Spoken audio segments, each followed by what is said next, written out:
Perhaps you're wondering, Emily, why are you doing a dating specific episode? Well, let me tell you something. In addition to being a career coach, in addition to being a podcaster who focuses on careers and finance, I also make a lot of confidence related content. And I have gone on a very long journey. It's a journey that I'm still on to understand who I am, what I want, and how to feel empowered in every single part of my life, which is why this show's tagline is Thrive in Your 9 to 5 and Beyond. Today's one of those beyond episodes. And when y'all ask for help, I'm going to show up and I'm going to deliver. So every single week on Instagram, I ask y'all, like, what's going on in your lives? What are the things we want to talk about in our What Would Emily Do episode this week? And I don't know what's in the air. I don't know if there's something in retrograde. Astrology girls, tap in. Please let me know. There must be something going on in the stars, because typically I'll get questions about, your bosses, really tricky, complicated working relationships. But I got so many questions about dating and relationships. I don't know if it's like cuffing season slowly approaching. Actually, now that I'm saying it out loud, I bet you it is. Like, hot girl summer is over. We've had a really fulfilling summer. Now we're getting back to work. We're getting back to school. We're thinking about leveling up our lives. And suddenly we're like, okay, should I be thinking of dating somebody? I don't know. But needless to say, we have a lot of questions from you, our listeners, on your dating, your relationships, breakups, meeting new people. I want to get into that, give you my advice. I'm going to share a little bit about where I'm at, because you are all very nosy, and that's why you and I are best friends, because we love to be in other people's business just a little bit. And most importantly, I hope you walk away from this episode, A, feeling supported, B, not feeling alone, and C, feeling like you are not behind regardless of what season of life you're in, whether that's behind, quote unquote, in your career or romantic relationships. You're exactly where you need to be. So let's put down the stress. Let's pick up your iced tea, your coffee, your glass of wine, whatever you're sipping on today. I vote we crack right on into it. Now, there are literally so many questions for this week's episode that I'm just going to dive in. This is like purely Q&A. I'm so freaking excited. I love this stuff. Okay, I've broken it down into categories. The first is me, because y'all wanted some updates on myself. Then we're going to get into dating tips and questions that you have, and then breakups specifically. I'm going to start off with me. And this question, I respect you for asking this. Why am I struggling to find a match? T. Great question. Great question. Thank you for asking. You know what? I could say I don't know, but I do know. The thing I think I've done a good job of is I know specifically what I want in a person. I know the kind of personality that works well for me. I know the kind of lifestyle that I like to live. I know what I like. I know what I don't. The problem that I have is sometimes when I meet someone and they don't match what I'm looking for, like that list of things that I'm looking for, I still continue to see them because I'm like, oh, they're really cool, or I really like this about them, or maybe I'm being too rigid. And then the further the relationship progresses, the more I'm like, oh man, no, that list of what I want is really important and I'm not getting it here. So this relationship isn't working. I think my opportunity for like the next round of dating, when I decide to get back into dating a little bit, is to stick to what I know I want, even if I think other people are really cool and offer like these different things. I know what my non-negotiables are, and I can't avoid those non-negotiables because I really like somebody. Lately, I've been noticing I've been letting my heart pick my partner more than my head. And it doesn't mean I've picked bad people. I've picked amazing people, but I'm picking people who don't really want the same things as me. And by extension, I don't want the same things as them. Dear Emily, how can I approach a cute girl without being creepy? First of all, I really appreciate that you're asking these questions. I think it shows that you're unbelievably self-aware and that you are also trying to make this a comfortable experience for everybody. So first of all, thank you. Not a lot of people think like you. Thank you for being respectful in how you approach other people.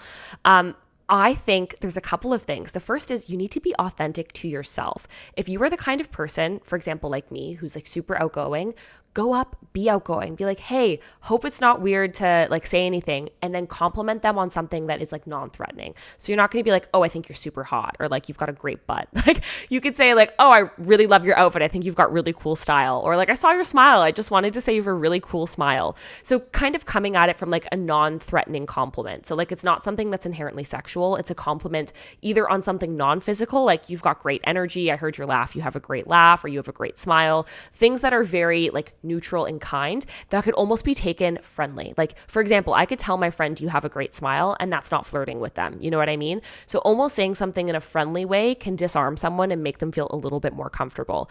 And this, again, is just my perspective.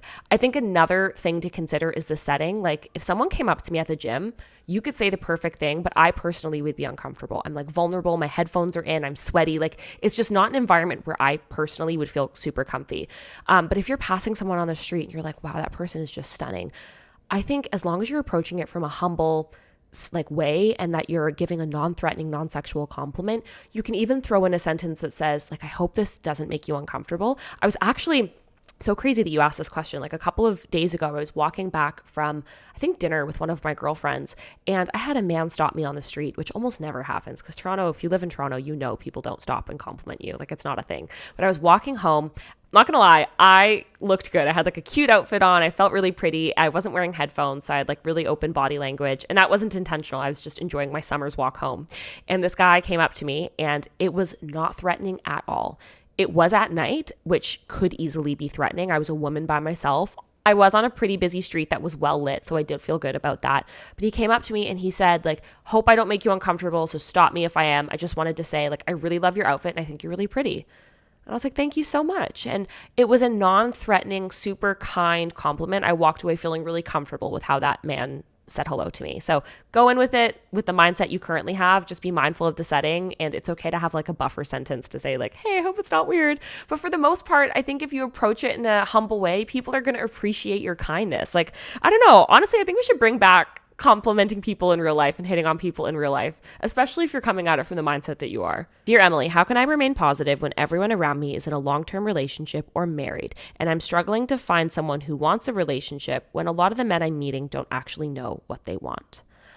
T. Okay, I think there's two things here. Actually, three. The first is I relate. As much as I love my life and I love being single, I want marriage, I want family, I want all of those things too. Some of my friends are already in that stage of life. And yeah, sometimes I look at them, I'm like, damn, I would really like that. And it feels discouraging because at times your friendships can change as well. When people start to have kids, they get married, you enter this new phase. And sometimes it feels like you're stuck in the phase that you're in. I want to start off by telling you what I firmly believe and what has helped me feel more confident in this is I don't have that yet, because there's more I need to do on my own. And when I get that, it is going to be so worth it. You are exactly where you need to be. To stop feeling discouraged, you need to stop feeling like your worth is tied to getting your partner. It doesn't mean you're not allowed to want it. You're allowed to want those things. I want those things too. But we need to stop the mindset that something is wrong with us because we don't have it. Nothing is wrong with you. You are not behind. It doesn't matter, how old you are, what stage of life you're in. You will have the things that are meant for you. And I think truly believing that everything that has happened to you has happened for you in a lot of ways. The job you didn't get helped you get the job that you do have. The friendship that didn't work out made space for you to meet more people. Everything that hasn't worked out or gone according to your plan has worked out in your life. That's why you have the beautiful life that you have and the friendships you have and, the self-love that you have. All of that had to happen for you to get to where you are. Your romantic relationships won't be different. I believe that for myself. I know for a fact I'm going to meet someone fantastic and it's going to be easy and it's going to work. And all of the work that I have done on myself and my life in the last however many years is going to be rewarded because I'll be ready for that relationship. The way that I hear this, like the third problem, is the people you're meeting aren't people who are aligned on the same goals. And write in if I don't answer this completely or if you have like a follow-up question. I think where we meet people and how we meet people sometimes can be a great indicator of what they're going to want. Are you open to maybe dating like a bit older? That's personally my preference. I tend to date a little bit older. I just find that they have more of a sense of what they want, like a little bit more direction. Not everyone, obviously, but sometimes that does help. Maybe consider looking at ages, but I would say it's a volume game. It literally is the same as recruiting. All it takes is one candidate to fill the position. I might have to reach out to 800 candidates, but there is one candidate in there that's right for the role. My job is to ask the right questions to get rid of the people who are not a fit fast. And sometimes it is a volume conversation where you meet a lot of people. 99 of them have no idea what they want. They have no direction. They don't know what they're desiring in relationship. But once you meet the one, because you are not losing hope because you are continuing to put yourself out there and you're asking the right questions and you're leaving the people who don't want what you want early, you're going to get closer to your person. I really hope that helps because, to be honest, what I'm telling you is what I have had to work on and what I have to work on with myself still. Again, I'm not perfect. I am just your internet friend and you and I are chatting. Their question is, Dear Emily, where do you meet new people? It's so hard because everyone says you're going to find love when you're least expecting it. Girl, at this point, I'm not expecting it at all. Okay. So if that's the plan, looking forward to seeing where he's at. I think it really depends on the kind of personality you have. I'm not someone who hates online dating. I know some people hate it. For me, it has been the best way to filter through what I want, ask difficult questions early, and honestly date high volumes of people. Like, I'm not saying I'm dating 30 people at a time, but I have dated people primarily because I've met them online. I work in a female-dominated industry. I predominantly hang out with women. Most of the men that I am friends with are married because I've met them through their wives. I don't really have a social circle that would be conducive to me going out and meeting someone naturally. So I think the first is, I think if we all get comfortable with dating apps, our lives will get a lot easier. If that is 100% not your vibe, you need to put yourself in positions where you can meet people, but already doing the things that you love. This is where I have challenge because a lot of the things that I love to do are not very community based. When I work out, I like to go by myself. I don't like to socialize. I don't think my ideal partner I'm going to meet at a bar because I enjoy going out for drinks, but I'm not like a drinker, you know? So I think it just depends on the things that you enjoy. I would recommend go out, do the things that you like, but without headphones, with open body language. For example, if you love soccer, why not join a soccer league? That's co-ed, so you can meet folks that you're interested in. Why not volunteer for something that is a passion point for you? Like, you might organically meet people, and sometimes you meet friends who introduce you to people. Like this year, I joined a trivia league. Which sounds, I know, so embarrassing. I just realized how embarrassing that sounds, but I literally love trivia. A couple of my friends and I joined, and we each brought a couple of different friends. So now we have this entirely new group of friends that we all met through trivia. None of it's romantic, like we're all pals, but those are all new people I know because I was doing something I already enjoy by myself. And now I have fun and I have a new group of people to lean on. So I think a lot of it is just do the activities you already like, but the biggest thing is be open when you're doing it. So like headphones out, open body language, and recognize that that might mean you're going to have to go up and start conversation with other people. Because the norm now, people, like I think of when my parents were dating. My parents met at a bar, right? My dad went up to my mom, they chit-chatted a little bit, they got married after 2 years. That doesn't happen as much anymore because people are like, why am I going to go out looking for a relationship? I'm going to go out and hang out with my friends because when I go home, I can go home and swipe and look for a relationship or look for whatever they're looking for romantically. So people don't go out with the same mindset and desire of networking and getting to know other people because they can just do that at the tip of their fingers. It's like social media. People are less likely to reach out to their old colleague because I don't need to wonder what you're doing. I see it on social media. That's just the age that we live in. It's neither good nor bad, but it is what it is. So it's either we all have to get on board with the fact that this is probably the future of dating, or we need to put ourselves out there and be open being a conversation starter. I actually think it's such a power move to go up to people and be kind and compliment and start conversation, whether it's romantic or friendly. I think you may put yourself into great spots, but it is terrifying. It is terrifying. I personally have not met someone in the wild other than in university. I did date a couple of people I met like in school, but that's different. Like as an adult, I haven't really met anyone through work or like through friends. Like it's not something that's happened. Emily, my partner's parents decided for us that I needed to sign a prenup. He got mad and then just let it go like nothing happened. I told him that's disrespectful and he doesn't think so. Am I overreacting? This is tricky. I'm going to start off by saying thank you for your vulnerability. I know this is like extremely personal. So I'm just going to give you like my perspective, my take, but at the end of the day, the most important conversation you need to have is with your partner.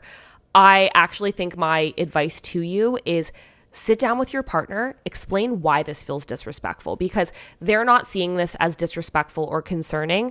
Maybe we need to spell it out and say, it makes me feel like this relationship isn't going to work, or like you don't trust me, or like, you know, whatever it is that you're feeling. I think it's a really good idea for you to list out why it feels disrespectful to you. And then seek to understand your partner and say, why, from your perspective, does this feel like the right approach? Can you help me understand why this feels like the right thing? I definitely think if the goal of the conversation is for you two to understand each other, you need to also know what your non-negotiable is. Maybe this is a non-negotiable for you, where if we need to do a prenup, I'm not comfortable getting married. If that is how you feel, think about what your alternatives are. Do you want to maybe just live together for another few years and then bring it up again? Do you want to take marriage off of the table? Do you want to walk away from the relationship? Does it feel that heavy for you? And all of these are okay. Like, nothing of what I'm saying is making one thing good or bad. These are just kind of our options. And I'm a very pragmatic person. I like to lay out our options. If you're like, nope, I want to stay with them, marriage is still important to me, this prenup just doesn't feel right, talk it through with your partner to see what you can do so both of you feel like you benefit from this prenup, if this is their non-negotiable. Go into the conversation looking to understand, but also knowing what your non-negotiable is and what your walk-away point is. But good luck. This is not easy. Not easy. Not an easy conversation.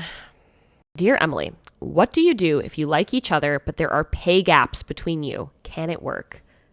Anything is possible. I'm scared I'm going to get canceled answering this. I think it really depends. It depends on how important lifestyle is to you and how big the lifestyle difference is. Because some people can make very different salaries, but they live similar lifestyles just based on personality. They're maybe not massive travelers, but they like to spend money on food. And even though that might look slightly different for person A versus person B, your values are pretty much the same. You know, we're not big travelers. We prefer to spend money on food or whatever that might be.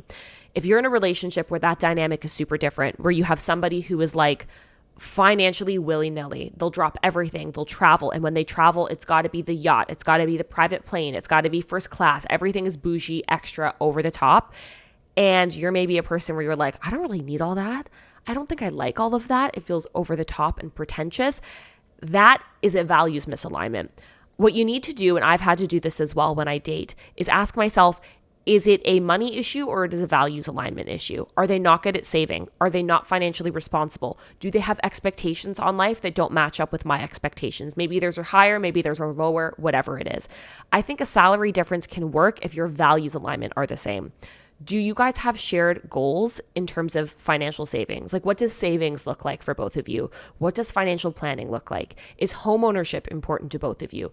Is travel important? How much do you save for a rainy day? Like, these are the conversations that are important because someone cannot make a lot, but can be fantastic with their money management. And on the flip side, someone can make a lot and be awful. It's like when you see these child celebrities who were handed so much money when they turned 18 from working on like Disney and Nickelodeon, and nobody taught them how to manage their money, and they're all broke by 25. Having money doesn't mean you have wealth and vice versa. So I think it can work, but like anything, if there's differences in the way you live and your health choices, whatever, it has to be a conversation. I know for me personally, my lifestyle matters to me. I really value travel. I really value being able to go out for dinners. I would say those are my two things. It's like travel and food.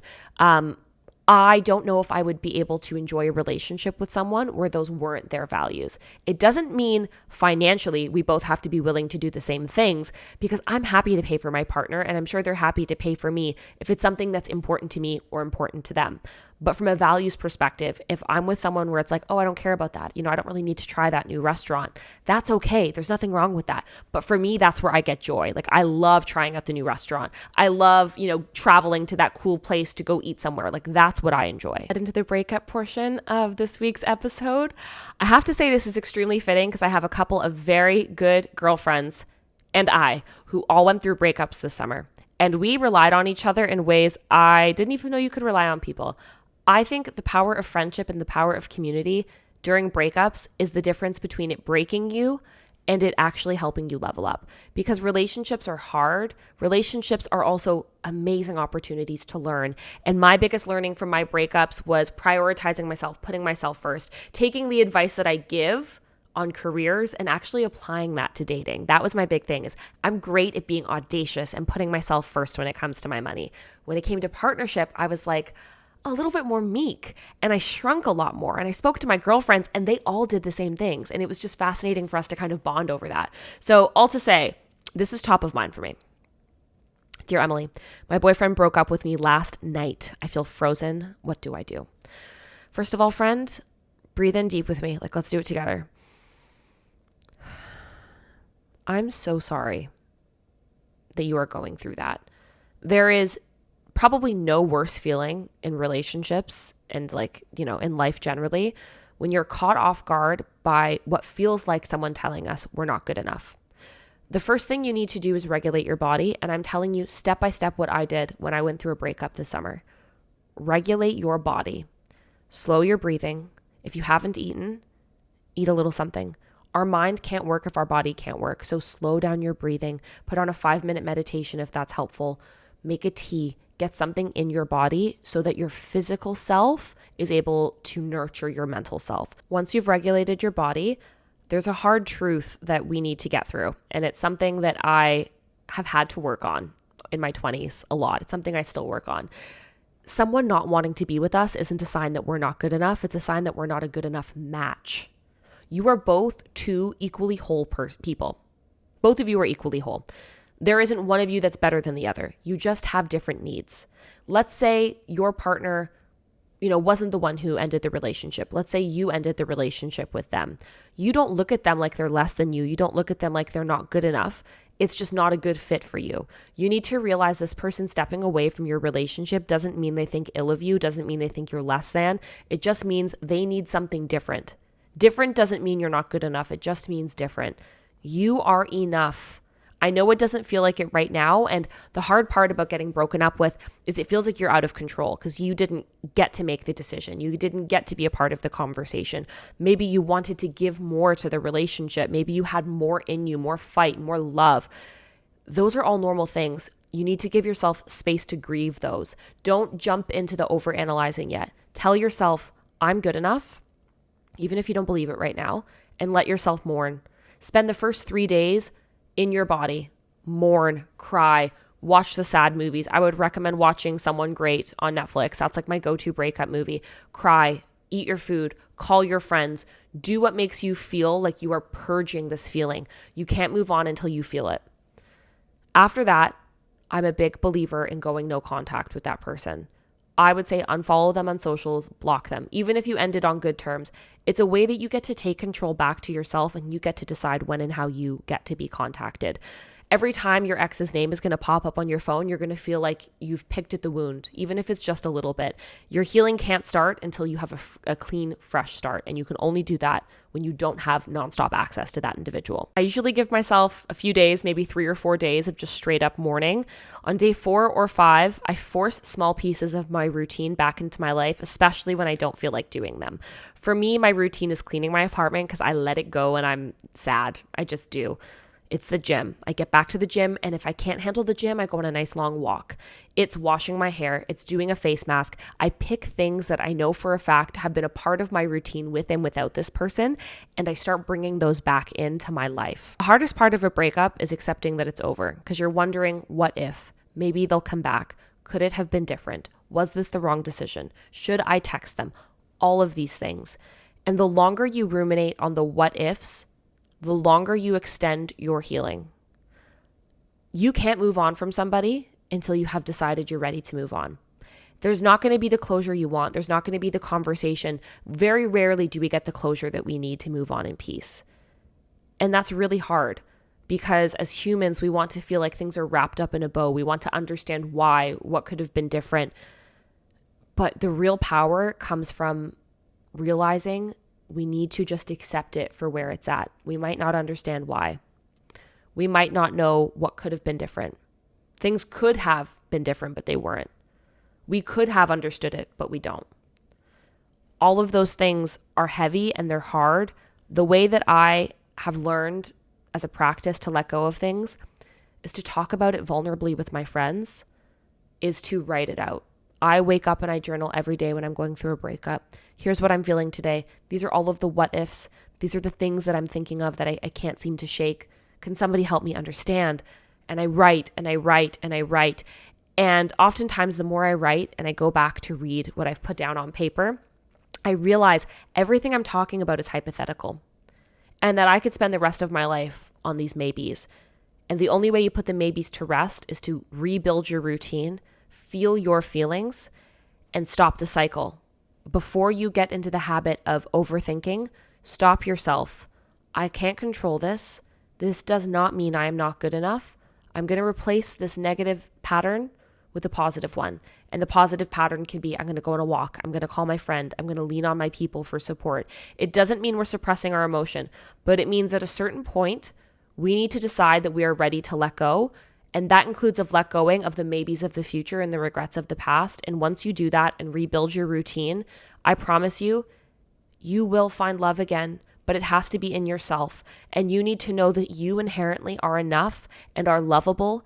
And this person not feeling your compatibility doesn't change any of that. Emily, I'm 21 years old. I recently moved to another country. My boyfriend back home and I have been together for over a year, and we're doing long distance ever since I moved. I'm slowly falling out of love, and I feel so bad because he loves me very much. I feel like my life has gotten so much better and that I deserve someone better too, and I feel very guilty for thinking of that.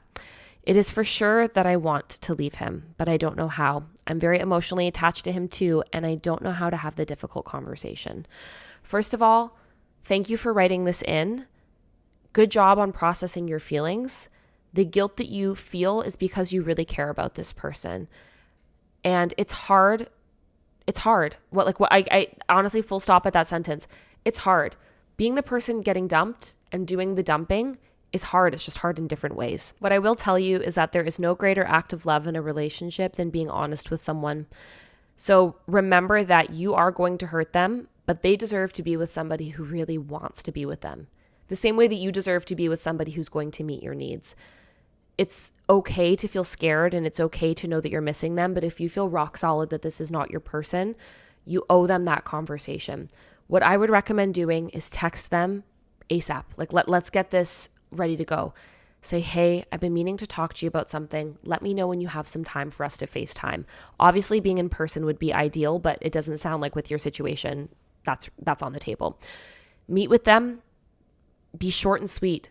Facts are your friends. I can't remember who I've heard this from, but I watched a YouTuber who gives relationship advice, and he always says that facts are your friends. And what that means is you want to be clear and direct and deliver that feedback in a loving way. And the most loving thing you can do for this person is to be blunt. Still kind, but be blunt. So get them on FaceTime. Say, thank you for taking the time to speak with me. I wanted to talk to you because I adore you. I think you are an amazing person. I think the world of you. You have been an incredible partner. Over the last several weeks, or however long it's been, I've been struggling. I've been feeling like maybe our relationship isn't growing how I want it to grow. And I've been feeling like I might need a different type of relationship for what I'm looking for. And what that means is I don't think we can move forward in our relationship. And stop talking. Fill in the information how it makes sense, but you don't want to sit there and say, you don't do enough of this. You're not good enough at this. Tell them that you care about them. Tell them that you've been struggling. Tell them this is a hard decision for you, and be honest and tell them what you're looking for.